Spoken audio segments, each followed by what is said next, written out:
This is the second time I've seen Black Swan mentioned in 3 days, and it was some other company just bought $50 million worth of gold for a potential quote unquote Black Swan event. Yeah. So um, there's a writing on the wall, and we just can't see it. Uh, you ever do that when you're younger? There's one of those like invisible markers you can like write on the wall, and you put a black light on, and then Yeah. like yeah. Is that what they're doing right now? It's I don't know. I was also that dumb kid that would like spray hairspray on the wall and light it on fire and like almost burn the fucking house down. So, um, Seems like a completely different thing. yeah, it's I was a different kid. Yeah. But I mean, I'm looking at these titles and I'm like, was it Palantir or whatever bought the Mhm. gold, and Yeah. then you know, one of the like most powerful deep data crunching AI companies in the world with direct access to the CIA and NSA is out buying gold for a potential black swan event. What's to worry about? Um, I'm not concerned, and it's a word people like to use. But looking at the housing market, I mean, we talked about this before. Not a whole lot new. Um, One thing I think that we didn't touch on before was property taxes. Yep. So, use an example: the shitbox house I grew up in was just sold last year, for 84K for something like that. Um, and then so think about the area, right? Where do you get an $84,000 house in 2021? Not a great spot. That house resold this year for like 134, 135, and that means houses in the area are probably going to be selling for around 130, 140, 150 now, Kane. Not an area with a tremendous amount of money, but now all their property taxes are probably going to double. Right. Because the city assessors are going to look around and say, well, now you see all these houses we're selling for like twice as much. They're going to reassess their taxes. So now we're going to go into these areas that already didn't have a lot of money and make them double their tax bill. How's that helping anybody there? Yeah, that's a great point. Do you know if governments are mandated to like do something with the money? Like if they start to get 2x the amount of tax money, do they need to go and do road work, or can they just sit on it? That I don't know. I went through multiple, in my current home, multiple property increases, tax increases, and it seems like they just find new ways to spend the money if they ever have a surplus. I'm not even sure they ever had a great surplus. I also, one of my complaints is over the years, people talk about, people need to pay more taxes, and it's like, well, we've almost doubled the amount of federal tax revenue that IRS is taking in. Do you feel like you've gotten twice your money, Kane? No, absolutely not. And I know things got more expensive and we took on more debt, but people don't know that we've taken almost twice as much tax money federally in like 2021 as we did in 2010. And you're like, where's the money go? And I see the same thing at the city level with my property taxes, right? It's you still hear people complaining about the schools being short on money. It's like, did you guys keep raising taxes over and over and over again? The schools still don't have. Where's the money going? You got money from the state. You got money from the city property taxes. And the funny thing about city property taxes is, Kane, you have to pay them. Like if you don't have kids, you still got to pay the property taxes, and your money goes to the school, even though you don't have kids. So you're collecting all this money from every resident, every homeowner, every property owner in the city, and we still can't fund the goddamn schools. Right. We still can't fix the goddamn roads. So even if they raise all this money up, Kane, let's just say they have a surplus, they'll find it'll find its way into some crack. Trust me. The problem is it's going to hurt a lot of the working class and below people, even middle class and below. Because what's going to happen is they're going to pay double the amount in property taxes, but you're not going to get double the return. In fact, it's going to be the same shit as usual. And that's, ultimately the issue. And I'm sure the city's also dealing with rising wages right now. Yeah. They're dealing with inflation. So this might be the thing that's like, well, the government wants the housing prices to go up. So the property taxes go up because property taxes is one thing that just never go away. You can stop investing, you can stop working and not have to pay like federal taxes, right? Yep. Property taxes never go away. You pay those till you die. And maybe this is the other way of like sucking more money out. Only if they can keep the value up. I'll tell you what, you sure in the hell don't see them drop into value when property values go down.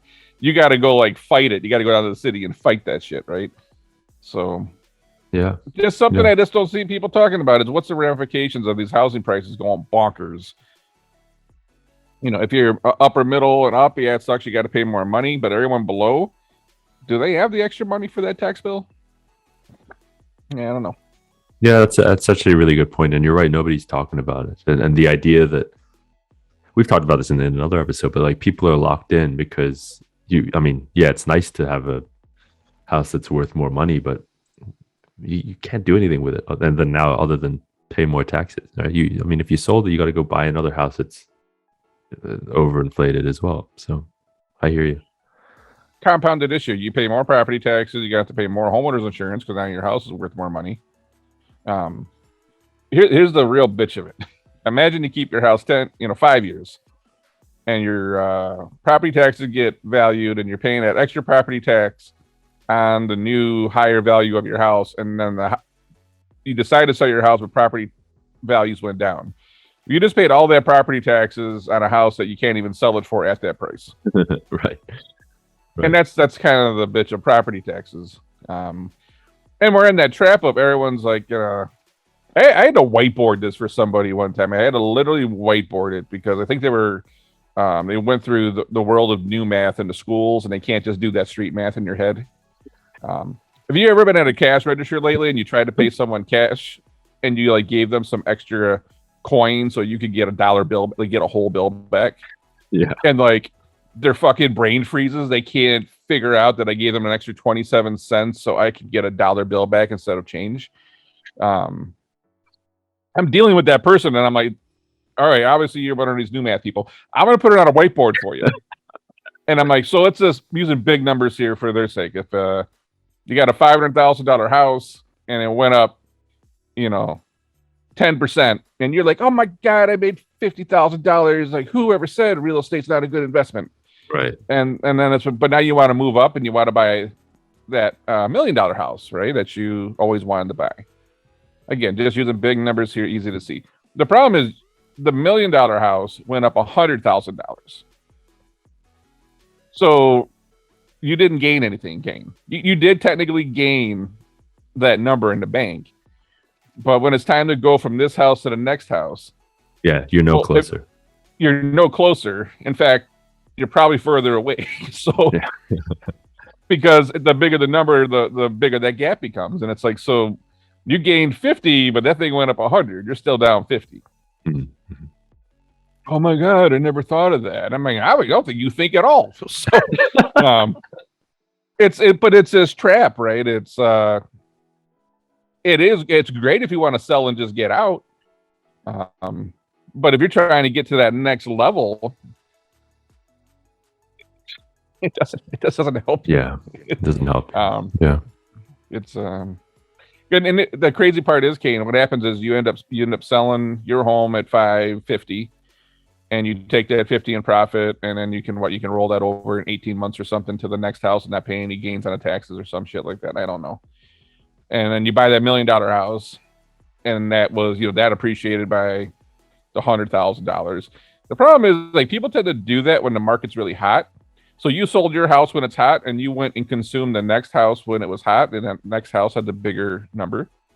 But a lot of times you're buying at peak, and then the market kind of falls back, and now that you spent $1.1 million in that house that was $1 million, and now it's back to being worth just $1 million.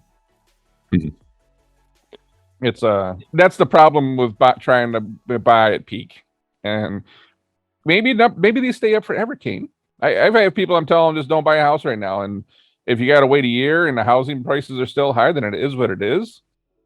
It's worth finding out. Like, rent a fucking apartment, stay home, and do what you got to do, because if it does crash, then you're going to be pretty happy about that for two reasons. One, you're going to be able to buy a lot more house for a cheaper price, and you're going to get the you're going to be able to get the future appreciation on that, versus buying at peak and then losing your ass and having to sell the thing underwater later on. It's maybe they go up a little bit more, Kane, and you kick yourself in the ass for not buying a house. But risk versus reward, you're going to risk houses going up maybe 5% more in the next 12 months versus them possibly dropping 15% in the next 12 months. Right. I'm going to wait a year, dude. No, I'm with you. It does seem like this is the peak. Scroll down right there.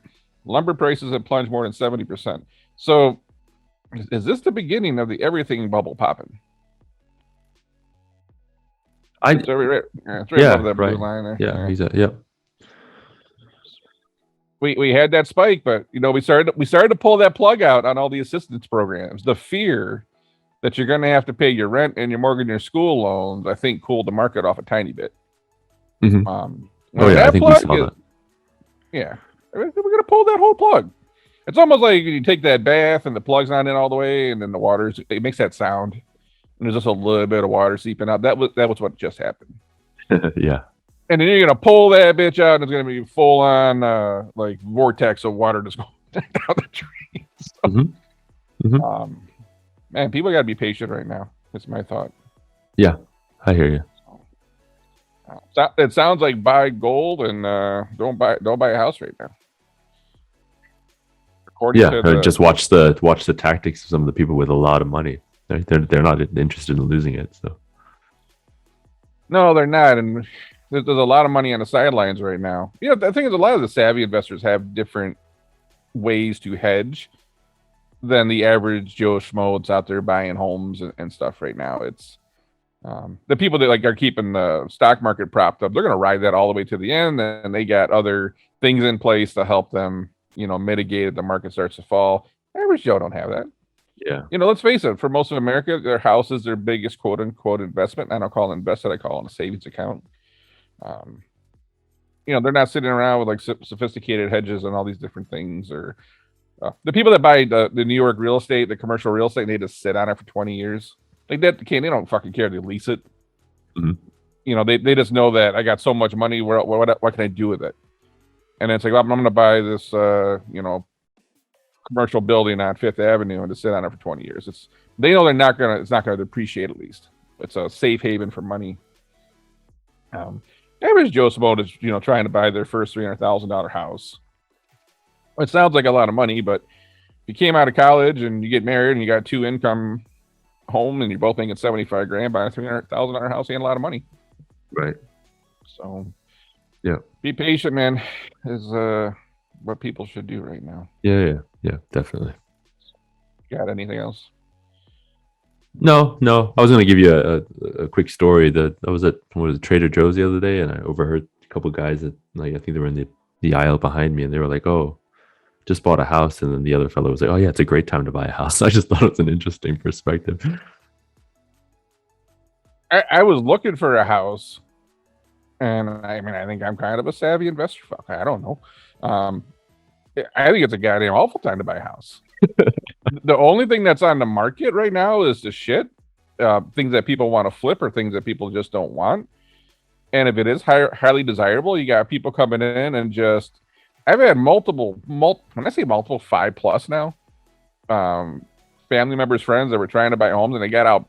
They put a bid in over ask, and they ended up 8th or 12th or 15th. It's like, holy shit, who the hell's coming in throwing 15 offers? And holy crap. If that doesn't say bubble, then what the hell does?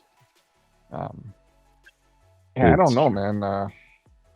New math: buy high, sell low.